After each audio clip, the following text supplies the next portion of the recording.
वो दर्शाता है कि यीशु मसीह मारे गया और वो जीवित हुआ। बपतिस्मा का मतलब हम यीशु मसीह के साथ आप मर चुके पर अब हम आत्मा में जीवित हैं। और बाइबल कहती जितने लोग आत्मा के चलाए चलते हैं वे पुत्र और पुत्रियां हैं। Hallelujah, hallelujah. विश्वास करने के बाद परमेश्वर का वचन कहता है कि तुम्हें पवित्र आत्मा मिलती है और परमेश्वर अपनी आत्मा इसलिए देता कि वो तुम्हें सहायक के रूप में वो सहायता करे। तुम्हें परमेश्वर ने सबकरे मार्ग में लेकर आया है, उस मार्ग में तुम चलते हो। आप वहां बुराई नहीं, आप वहां लड़ाई नहीं, आप वहां तुम प्रभु का वचन कहता है कि जितनों ने उस पर विश्वास किया वो पुत्र और पुत्रियां है। Hallelujah, hallelujah. यदि पुत्र और पुत्रियां है तुम परमेश्वर के रास्ते में, परमेश्वर के मार्ग में चल रहे। अभी प्रभु परमेश्वर के पर विश्वास किया, आप विश्वास के राज्य में हो, उस सामर्थ्य के राज्य में हो, उस जयवंत के राज्य में हो, उस परमेश्वर के रास्ते में हो। और बाइबल ये प्रूफ देती कि तुम बेटा और बेटी बन चुका है। Hallelujah, hallelujah. अपना बाप का हक अपने पुत्र को मिलता है। हालेलुया, आमीन। बाइबल ये कहती है कि परमेश्वर ने अपने पुत्र को भेजा कि उसी के कोड़े खाने के हम द्वारा चंगे हुए। अब उस पुत्र के स्वरूप में हम बनाए गए। और बाइबल ये कहती है कि हमें प्रूफ देती कि तुम पुत्र और पुत्रियां हो। आज संसार के लोग अपने भाई बंधु में लड़ाई करते, अपने रिश्तेदारों में लड़ाई करते, अपने हिस्से के लिए, अपने हिस्से अपनी जायदाद के लिए लड़ाई करते। लेकिन आज कोई भी भाई बहन इस आत्मिक दुनिया की बातों को नहीं समझ रहा इतनी गहराई में कि मेरा परमेश्वर का हिस्सा जो परमेश्वर मुझे देता है, परमेश्वर की स्वर्ग सामर्थ्य जो परमेश्वर मुझे देता है, उस हिस्सों के लिए कोई किसी का इंटरेस्ट नहीं है। हालेलुया। यदि यीशु मसीह को अपना पुत्र के रूप में भेजा है तो तुम और मैं भी विश्वास करते हैं वो मसीह में नई सृष्टि है, परमेश्वर की प्रजा है। तो उस अभिषेक को, उस सामर्थ्य पाने को, उस आशीष पाने के लिए, उस हिस्से के लिए हमें कितनी इंटरेस्ट होनी चाहिए, कितनी कल्पना होनी चाहिए, कितनी इच्छा होनी चाहिए, कितना हमारा रुचि होना चाहिए। हालेलुया। यीशु मसीह के समान सामर्थ्य पाने के लिए, वो आत्मिक आशीष पाने के लिए। हालेलुया। जब परमेश्वर का वचन कहता है यदि तुम मुझ पर विश्वास करते, मेरी आज्ञाओं को पालन करेंगे तो मैं तुम्हें एक सहायक दूंगा। यूहन्ना का किताब में कहता है। हालेलुया। और वो सहायक सर्वदा तुम्हारे साथ रहेगा, वो तुम में होगा, वो तुम्हारे अंदर होगा, वो आने वाली बातों को बताएगा, वो परमेश्वर की बातों सुनकर तुम्हें सिखाएगा, तुम्हें समझाएगा। अब तुम परमेश्वर के रास्ते में चलते जाते हो, उस सकरे मार्ग में। हालेलुया।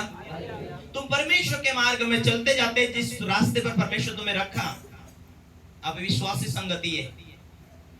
हालेलुया। मीटिंग में आना, भाग लेना, प्रार्थना करना, प्रभु भोज लेना, संगति करना, ये प्रभु ने आदेश दिया। और जो परमेश्वर तुम्हारे बीच में काम करता है उसे गवाही देना। लोग बीमार है, समस्या में गवाही बताना, जो मानते समझते हैं उनके लिए दुआ करना, ये तुम्हारा काम है। बाइबल कहती जो तुम संसार में रहकर, दुनिया में रहकर तुम किसी के ऊपर दया करते, जो परमेश्वर के नियम के अनुसार उनके लिए प्रार्थना करते, परमेश्वर का राज बनाते। Hallelujah, hallelujah. उस परमेश्वर की दी हुई बातों को हम इतना गौर से, इतना ध्यान से देखना चाहिए कि बाइबल हमें किस रीति से महत्व देती है कि पुत्र और पुत्रियां है। हम परमेश्वर के रास्ते पर, जहां परमेश्वर ने मार्ग बताया उस रास्ते में है। मैं हमेशा कहता हूं कि दुनिया फेल हो सकती पर आप परमेश्वर के लोग, परमेश्वर के दिखाए हुए रास्ते पर जीने वाले हैं तो आप कभी फेल नहीं होंगे। यदि हम उसकी बातों को मानेंगे तो, महत्व देंगे तो हम कह सकते परमेश्वर मैंने ये गलती नहीं किया, मैंने वो गलती नहीं किया, मैं तो तेरे सामने निर्दोष हूं। हिजकिय्याह राजा एक परमेश्वर का अभिषिक्त जन था। हालेलुया। और परमेश्वर ने उसके पास अपने भविष्यवक्ता को भेजा और हिजकिय्याह को कहा, हिजकिय्याह तू इतने समय में मर जाने वाला है। हो सकता वो 50-60 का उम्र में होगा। और हिजकिय्याह जो राजा था, परमेश्वर का अभिषिक्त जन था, उसने परमेश्वर के सामने घुटने टेककर घर में जाकर कमरा बंद करके बैठ गया। हे परमेश्वर, मैं तेरे दिखाए हुए रास्ते पर चलता आया हूं। मैं चौड़े मार्ग पर जैसा संसार जीता वैसा नहीं जिया, पर जो जैसा तेरे नियम में है वैसा मैंने जीवन बिताया। देख, मैंने कोई पाप नहीं किया, बुराई नहीं किया, लालच नहीं किया, व्यभिचार नहीं किया, झूठ नहीं बोला, किसी पाप में नहीं हूं। तू तो सृष्टि का रचनहार परमेश्वर, तेरे जैसा कोई नहीं है। तू तो हर इंसान को श्वास जिंदगी देकर जीवित रखता है, और तू ही ने सृष्टि को रचा है। तेरे लिए कोई काम कठिन नहीं है। पर देख, मेरे इतिहास में मैं जब से तूने मुझे चुना तब से मैंने कोई गलती नहीं किया। मैं तेरे सामने निर्दोषता के साथ चला, हर परिस्थितियों में मैं तेरे साथ वफादार रहा। मेरी पिछले दिनों की हिस्ट्री उठाकर देख खुदा, मैंने कोई तेरे सामने गुनाह नहीं किया। क्यों तू मुझे इतना जल्दी उठाना चाहता? मैं तो अधिक थोड़े दिन और थोड़े वर्ष में जीना चाहता हूं। मेरे जीवन तू देख, मैंने कहां गलती किया। तेरा वचन में तो लिखा है, धर्मी की प्रार्थना सुनता है। तू आज मैं धर्मी होने के नाते मेरी प्रार्थना सुन, और तेरी योजना तू बदल दे। मुझे मार नहीं सकता, अपनी प्लान, अपनी योजना को बदल और मुझे और तू जीवन दे। हालेलुया। उसने आंसू बहा बहा कर प्रार्थना किया, बंद कमरे में परमेश्वर से बात किया। हे परमेश्वर, मैं भी तेरा बेटा हूं, और तेरी आज्ञा, तेरी विधियों के ऊपर चलता गया। मैं जो लिखित वचन से पूरा करता गया मैं। और परमेश्वर से वो बिलख बिलख कर रोने लगा अपने बंद कमरे में, भीत की और मुंह करके, हे परमेश्वर, मैंने कोई तेरे सामने गुनाह नहीं किया। मैंने तेरे लिखित वचनों को नहीं तोड़ा, बुराई नहीं करना मैंने वो नहीं किया, झूठ ना बोलना मैंने वो नहीं किया, चोरी ना करना मैंने वो नहीं किया। जो तेरे वचन में लिखा मैंने एक भी इधर का उधर नहीं होने दिया। और यदि तू मेरी प्रार्थना को आज सुनता है तो मेरी प्रार्थना को सुनकर मुझे भी जीवित रख। और परमेश्वर ने फिर अपने भक्त को भेजा, जा हिजकिय्याह को बोल, परमेश्वर तेरी प्रार्थना को सुना है। तेरा प्रार्थना को सुनकर उसने तुझे मृत्यु दंड देना, तुझे मृत्यु देना था, वो मृत्यु को परमेश्वर ने बदल दिया है, और कुछ साल तक तुझे जिंदगी देना चाहता, और 15 वर्ष की आयु को परमेश्वर ने बढ़ा दिया था। हालेलुया। सकरे रास्ते में जीवन है।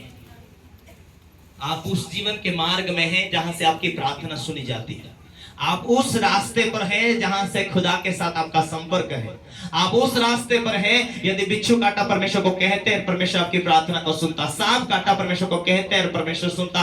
जादू टना किया है किसी ने, प्रार्थना करते हैं, परमेश्वर सुनता। जिस रास्ते में वो आप हो, उस रास्ते में आपको हाथ पकड़ कर लेकर चलने वाला परमेश्वर है। Hallelujah, hallelujah, hallelujah.